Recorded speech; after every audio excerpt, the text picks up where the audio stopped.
July 28, 1944. 30,000 feet over Arafura Sea. The P-38 Lightning shuddered as Charles Lindbergh pushed the throttles forward. Ahead, closing at 500 miles per hour, the Japanese Sonya bomber held its course. Head-on. Collision inevitable in 6 seconds. 5. His right hand moved to the trigger. 4. The enemy's propeller filled his gunsight. 3. His finger tightened. 2. 6 streams of tracers erupted from his nose-mounted guns. 1. The Sonya's engine exploded in black smoke. Lindbergh yanked the control yoke back violently.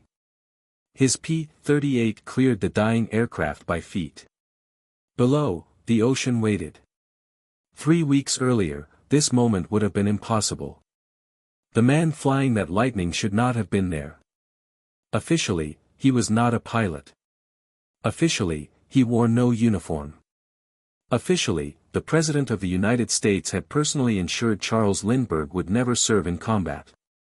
But wars are not won by official channels alone. June 26, 1944. Hollandia Air Base, Dutch New Guinea. Lieutenant Colonel Charles MacDonald studied his checkers board. Across from him, Lieutenant Colonel Merrill Smith contemplated his next move. The screen door creaked. A civilian stood in the doorway, backlit by afternoon sun. He introduced himself quietly. MacDonald looked up. The name registered slowly. Charles Lindbergh. America's most famous aviator. The first man to fly solo across the Atlantic Ocean. Standing in a makeshift recreation hall 7,000 miles from home. Asking permission to discuss P-38 fighter operations. MacDonald returned to his checkers game. The interruption seemed minor. Another rear-echelon observer wanting to write reports nobody would read. But what happened over the next 6 weeks would extend the combat radius of every P-38 Lightning in the Pacific Theater by 400 miles. Targets considered unreachable would become routine destinations. Japanese bases that had enjoyed immunity would face swarms of American fighters arriving with enough fuel to fight for 15 minutes and still return home safely. The man standing at that screen door carried knowledge that would change the air war in the Pacific. But first, he would have to prove it. Prove it to skeptical pilots 20 years younger. Prove it through combat. Prove it by risking his life flying missions where one mistake meant death by drowning or capture. The path to that doorway began 17 years earlier over the Atlantic Ocean. May 20 through 21, 1927. Charles Augustus Lindbergh flew 3,600 miles from New York to Paris. Alone. 33.5 hours. His Ryan monoplane carried 450 gallons of fuel in tanks so large they blocked forward vision. He navigated by periscope and dead reckoning. He landed at Le Bourget Field with 85 gallons remaining. Experts had said his fuel load was insufficient. He proved them wrong through meticulous management of every gallon, every mile, every engine revolution. That precision became his defining expertise. Throughout the 1930s, Lindbergh refined long-range flight techniques. He conducted survey flights for Pan American Airways across the Pacific and Atlantic. He understood that published range specifications represented averages, not limits. Every engine had an optimal operating envelope where power output, fuel consumption, and mechanical stress reached perfect balance. Finding that envelope required understanding relationships between manifold pressure, propeller RPM, mixture settings, and indicated airspeed. Understanding that went beyond any pilot training manual. By 1944, Lindbergh had become one of the world's foremost experts on long-range flight. But his relationship with the United States military was poisoned by politics. He had argued against American involvement in European conflicts. He led the America First Committee. He earned the personal hatred of President Franklin Roosevelt. On April 29, 1941, Roosevelt publicly compared him to Civil War traitors. Lindbergh resigned his Army Air Corps commission in protest. When Pearl Harbor forced America into war, Lindbergh attempted to rejoin. Roosevelt personally blocked him. No uniform. No commission. No combat. Expertise finds a way. Unable to serve as a military officer, Lindbergh became a civilian technical consultant. He joined United Aircraft Corporation, working with Chance Vaught on F-4U Corsair development. He flew dangerous high-altitude test flights. He helped develop dive bombing techniques. His technical contributions were enormous. But Lindbergh hungered for combat. By early 1944, he saw an opportunity. United Aircraft wanted data on twin-engine fighter feasibility. The P-38 Lightning was America's premier twin-engine fighter. Lindbergh convinced the company to send him to the Pacific Theater as a technical representative to observe P-38 operations under combat conditions. April 24, 1944. Lindbergh deployed to the South Pacific. The trip was authorized by the Navy Department but kept secret from the White House. Neither President Roosevelt nor Secretary of the Navy Frank Knox knew Lindbergh was headed to the war zone. What began as observation became combat when Marine Corps officers invited Lindbergh to fly missions. May 21, 1944. His first combat sortie.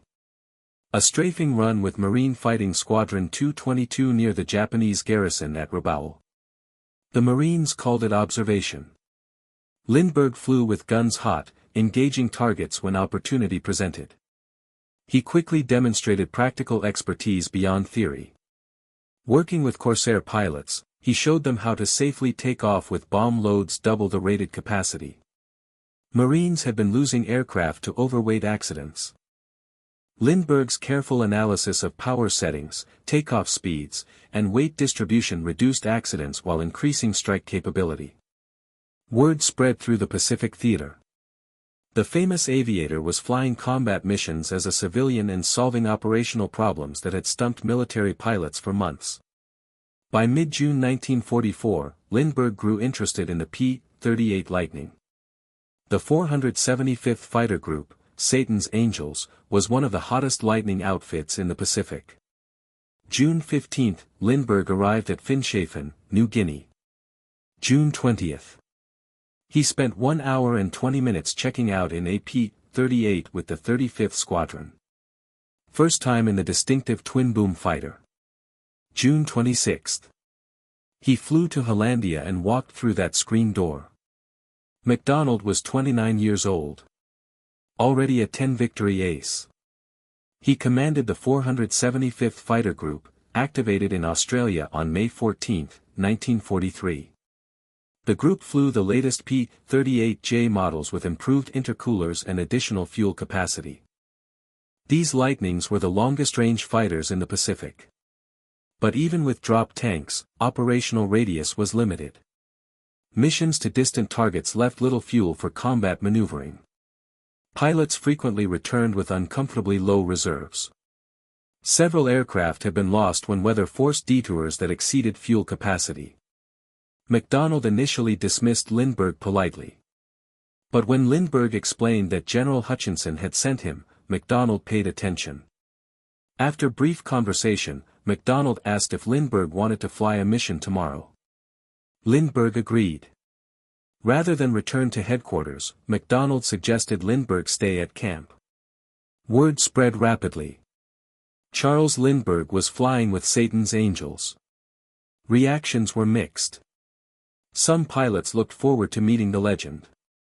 Others questioned whether a 42-year-old civilian could handle modern combat. Major Thomas Maguire, already a 15-victory ace, wanted to see what the old guy could do. Morning of June 27, 1944. Weather was poor. Rain falling steadily. By 10:30, conditions improved.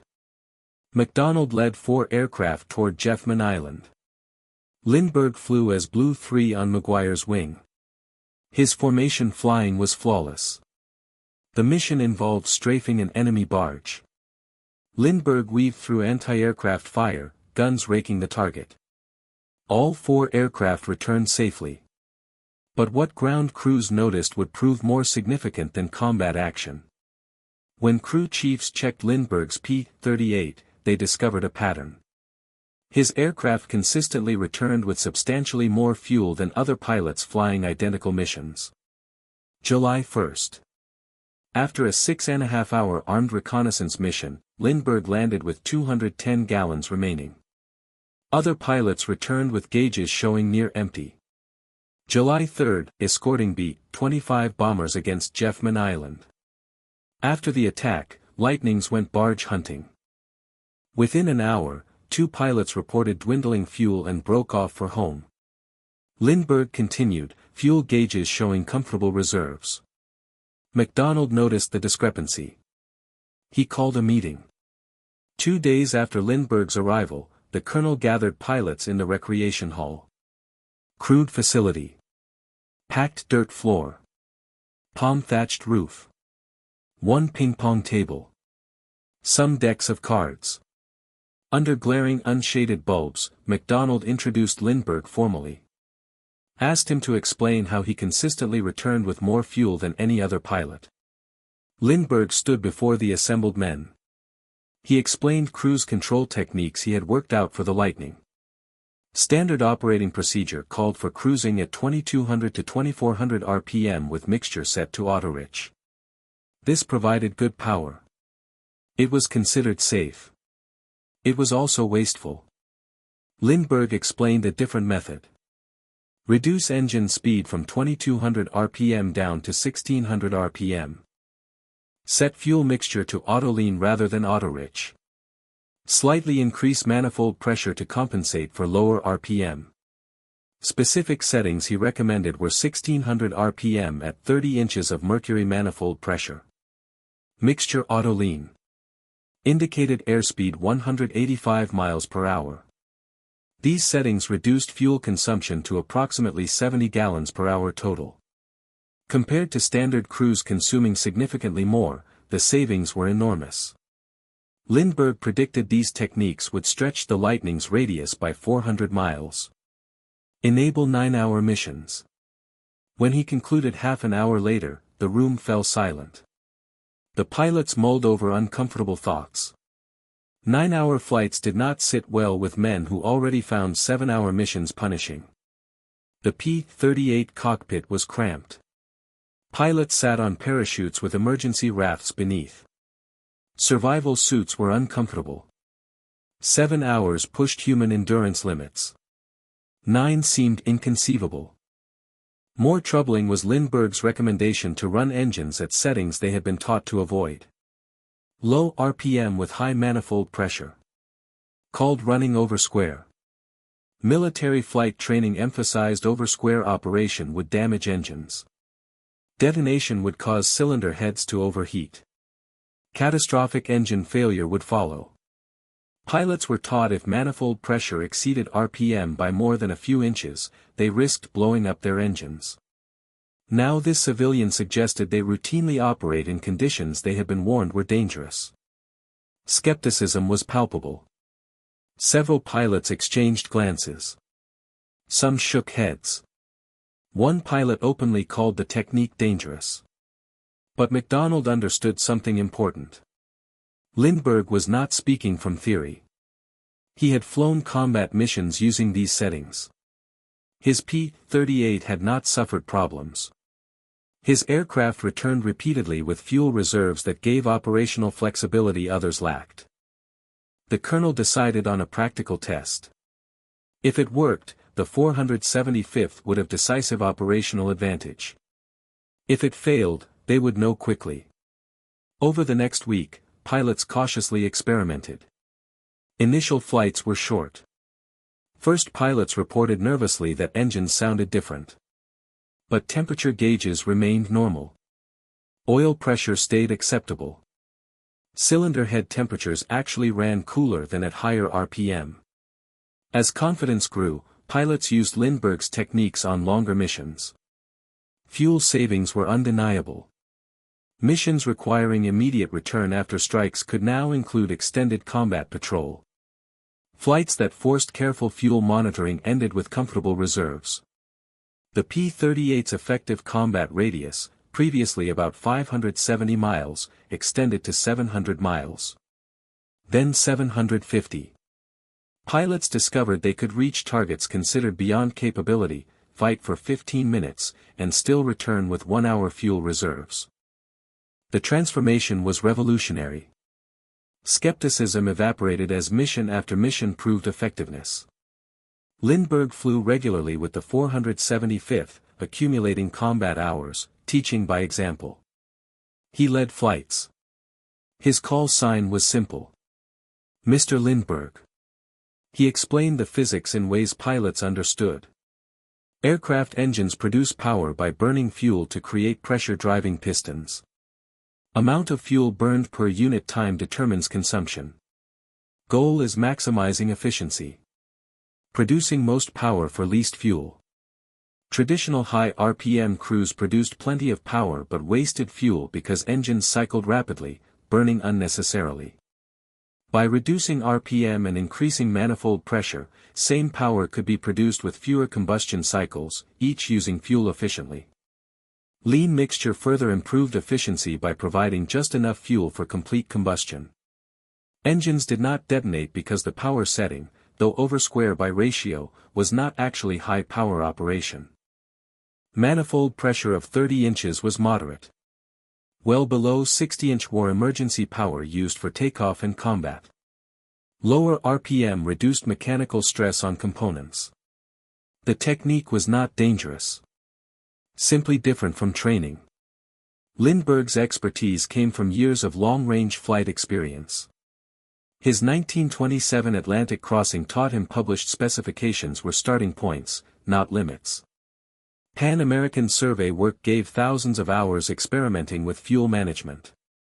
July 28, 1944 brought Lindbergh's most dramatic moment.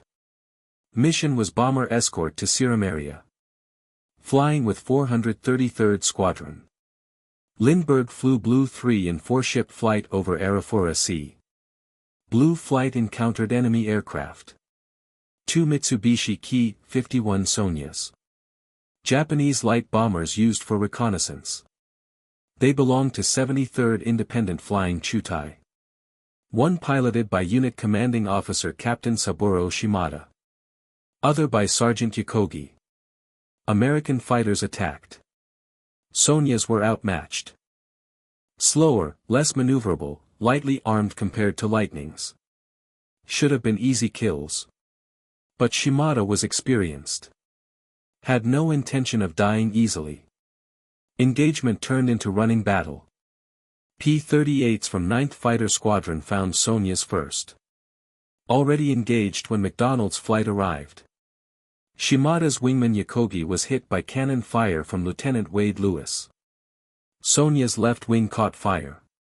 Lieutenant Jesse Haslip slipped behind, fired long burst. Stricken Sonya trailed smoke, dove into sea. Shimada's Sonya continued fighting. For 30 minutes, the Japanese captain outmaneuvered multiple attacking P-38s. He threw aircraft into violent banks. Wingtip streaming condensation through maximum rate turns. P-38 pilots tried pulling lead but could not hold aim. Slower Japanese aircraft turned inside faster American fighters. Captain Danforth Miller, McDonald's wingman, briefly got Sonya in gunsight. Lost track as Shimada completed hard left turn. Miller's tracers fell 80 feet behind. Then Shimada did something unexpected. Rather than continuing evasion, he turned directly toward approaching Lindbergh. 2 aircraft flew at each other head-on. Closing speed nearly 500 miles per hour. For Lindbergh, a man who had flown thousands of hours but never faced enemy trying to kill him, the moment crystallized with terrible clarity. Shimada held course. Whether attempting ramming attack or hoping to exchange fire head-on, the Japanese captain committed to collision. Lindbergh instinctively sighted on Sonya's radial engine. Pressed trigger. P-38's armament erupted. 120mm cannon. 450 caliber machine guns. Concentrated in nose. 6 seconds. Lindbergh held trigger down. Bullets and shells slammed into Sonia's front. Mitsubishi's propeller visibly slowed. Smoke poured from engine. But Shimada held course. Last moment, Lindbergh pulled up violently. His P-38 passed over damaged Sonia with feet to spare. Shimada's aircraft went into steep dive. Other P-38s fired additional bursts. Sonia continued diving, trailing smoke until hitting ocean at high speed. Fountain of white spray marked impact. Foam spread in concentric circles. Then waves merged back. Surface was as it had been before. Captain Saburo Shimada and his observer were dead. Back at base, kill credit was discussed. Multiple pilots hit Sonia. MacDonald, Miller, Lindbergh all scored hits. But Lindbergh's head-on burst mortally wounded aircraft. Slowed propeller. Started fatal dive. Unofficially, pilots agreed. Lindbergh scored his first and only kill. Victory was not entered in official records. Lindbergh was civilian.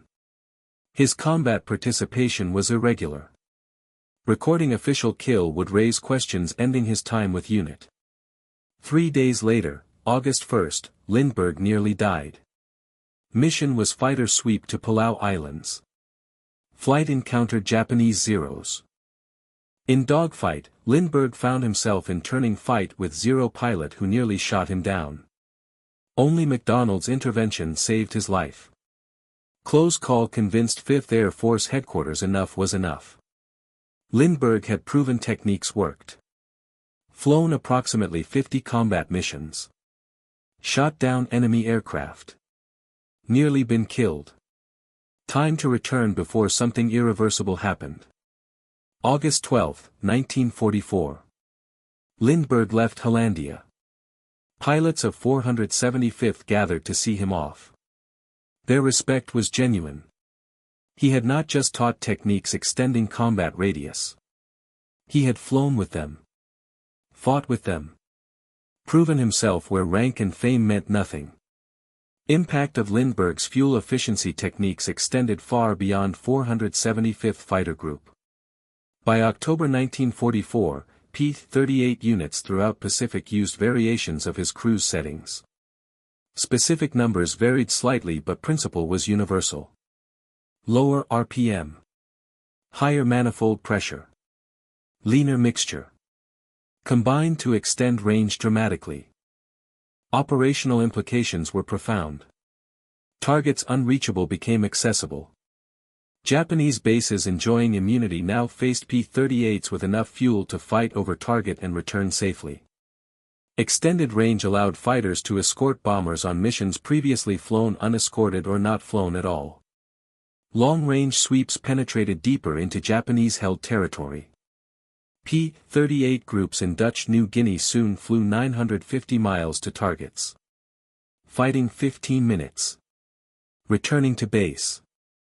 Such missions had been impossible before Lindbergh's techniques became standard. Range extension was not trivial. Second half of 1944, increased combat radius enabled operations directly supporting MacArthur's advance toward Philippines. Airfields that could not have been supported by existing fighter ranges became viable forward bases. Invasion plans requiring waiting for closer airfields proceeded more quickly. Strategic impact measured not just in miles but in time. Operations taking months completed in weeks because fighter cover reached farther faster. Technique also saved lives. Pilots previously returning with empty gauges now had reserves for emergencies. Bad weather forcing detours no longer meant certain loss. Pilots sustaining combat damage had better chances reaching home. Fuel reserves provided safety margin directly reducing combat losses from non-combat causes. Extended range proved especially valuable during Philippines liberation. When MacArthur's forces invaded late October 1944, P-38s flying from New Guinea and Morotai bases provided fighter cover over distances impossible months earlier. Yet adoption was not without controversy. Some commanders initially resisted, concerned about engine reliability. Some pilots remained skeptical, trusting training more than civilian advice. Some maintenance officers worried about increased engine wear. But evidence was undeniable. Units using Lindbergh's techniques reported no increase in failures. Fuel consumption data showed dramatic improvements. Mission reports documented successful operations impossible before. By late 1944, Lindbergh's cruise control was officially incorporated into P-38 operating procedures. What began as civilian technical representatives' observation became standard doctrine. Broader story of Lindbergh's Pacific service reveals man driven by complex motivations. Pre-war isolationism made him controversial. Comments about Nazi aviation technology earned accusations of sympathy. Public opposition to American war entry destroyed relationship with Roosevelt. When war came, Lindbergh found himself pariah despite being one of America's most accomplished aviators. But in Pacific theater, far from Washington politics, Lindbergh found redemption through technical competence. Marine and Army pilots judged him not on political positions but flying skill and courage. Major Richard Bond, America's highest-scoring ace with 40 victories, told reporter Lindbergh was as hot a pilot as any of us. Would have been knocking off Japs every day if General Kenny had let him. Assessment from someone of Bong's caliber meant more than political rehabilitation could provide. Lindbergh proven himself where proof mattered most. In combat. After returning to United States mid-August 1944, Lindbergh continued technical contributions. October 1944, participated in Joint Army-Navy Conference on Fighter Performance at Patuxent River, Maryland. Flew and evaluated captured Japanese aircraft. Continued consulting for United Aircraft, troubleshooting combat problems. Technical specifications reveal magnitude of improvement. P-38J Lightning had internal fuel capacity 410 gallons in standard tanks. With external drop tanks, total exceeded 1,000 gallons. Standard cruise settings consumed significantly more fuel than Lindbergh's method. His technique reduced consumption to approximately 70 gallons per hour total. Combat radius increased from 570 miles to 750 miles. Representing 31% improvement. Maximum range missions with additional drop tanks achieved flights approaching 9 hours covering over 1,000 miles. These capabilities transformed Pacific operations. Strategic island hopping campaign characterizing MacArthur's advance relied on air superiority each stage. Fighter range determined which islands could be bypassed, which required assault for airfields. By extending fighter range, Lindbergh's techniques allowed bolder operational planning. Islands requiring costly amphibious assaults could be bypassed because fighters reached targets from distant bases.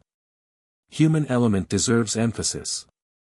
He was 42 flying combat against pilots 20 years younger. Physical demands of maneuvering. Stress of combat. Discomfort of 7 to 9 hour flights in cramped cockpit. All took toll. But Lindbergh never asked special treatment. Flew same missions. Faced same dangers. Followed same procedures as young lieutenants and captains. Willingness to prove techniques through personal demonstration was crucial to acceptance. If he had simply lectured from headquarters safety, pilots would have dismissed him as theorist not understanding combat realities. By flying missions, consistently proving techniques worked, he earned credibility no amount of rank or fame could provide. Psychological impact extended beyond fuel management. He demonstrated civilian technical expertise had value in combat operations. Military organizations naturally privilege rank and combat experience. But complex modern warfare required technical sophistication often residing outside military chain of command. Lindbergh proved civilians with specialized knowledge could contribute meaningfully if given opportunity. Success encouraged military commanders to listen to civilian technical representatives from manufacturers, engine companies, research organizations. Improved cooperation accelerated pace of technical innovation throughout war. P-38 Lightning itself deserves recognition as aircraft enabling Lindbergh's techniques. Twin-engine configuration provided redundancy making experimentation safer. Allison engines responded well to careful mixture management. Fuel system with multiple tanks allowed pilots managing fuel carefully. Aircraft stability suited long-duration cruise flight. By late 1944, P-38 was being replaced in some theaters by P-51 Mustang, offering better high-altitude performance and longer range. But in Pacific, P-38 remained valuable throughout war. Twin engines provided safety over water. Heavy armament delivered devastating firepower. Maneuverability at low to medium altitudes suited Pacific combat. Range, especially when flown using Lindbergh's techniques, remained exceptional. Final statistics tell story. 475th Fighter Group flying P-38s exclusively achieved 551 aerial victories. Top P-38 unit in war. America's second highest scoring ace Major Thomas Maguire with 38 victories flew P-38s with 475th aircraft. Combination of range, firepower, reliability made it dominant fighter in theater. Extended range Lindbergh's techniques provided enhanced every aspect of operations. Missions reached farther. Fought longer. Returned safer. Cumulative impact over thousands of sorties, hundreds of thousands of flight hours was immeasurable but real. Story highlights uncomfortable relationship between expertise and institutions. Lindbergh's political positions made him unwelcome in official military service. Roosevelt's personal animosity prevented service in uniform. Yet Army Air Force needed exactly expertise Lindbergh possessed. Solution was unofficial civilian status with informal combat authorization. Irregular. Would likely violate modern regulations. But it worked. Institutional rigidity gave way to operational pragmatism. Result benefited war effort immeasurably. Men who flew with Lindbergh never forgot what he taught. Interviews decades later, former 475th pilots spoke with respect about civilian who flew as equal, taught flying farther than thought possible. Colonel Warren Lewis commanding 432nd Squadron recalled Lindbergh's settings precisely decades later. Charles Augustus Lindbergh died August 26, 1974, age 72 from lymphoma at home in Kipahulu, Maui. Secretly left New York hospital, arriving Maui 1 week before death. Buried 3 hours after death in simple handmade coffin built by Hawaiian ranch cowboys. Wearing work clothes. Grave 30 feet deep. Lined with lava rock and black beach pebbles. Palapala Ho'omau Church Cemetery. Only 15 people attended. Grave marker is simple concrete slab. Epitaph from Psalm 139. If I take wings of morning and dwell in uttermost parts of sea. Legacy of Lindbergh's Pacific service extends beyond specific techniques taught.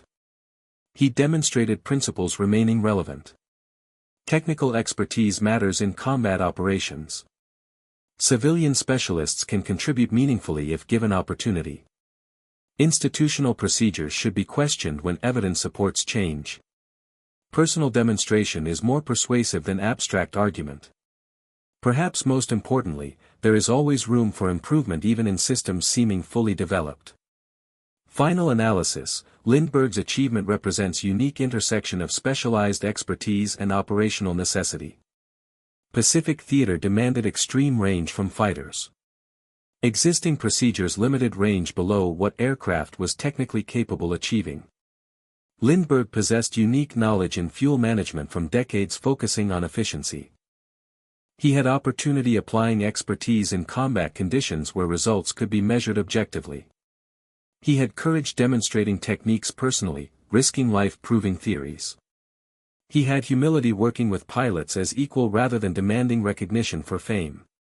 Pilots who learned from Lindbergh gained techniques multiplying operational effectiveness while bringing them home safely. P-38 Lightning flew until war's end. Distinctive twin-boom silhouette symbol of American air power in Pacific. Pilots who flew it remember aircraft with affection despite quirks and challenges.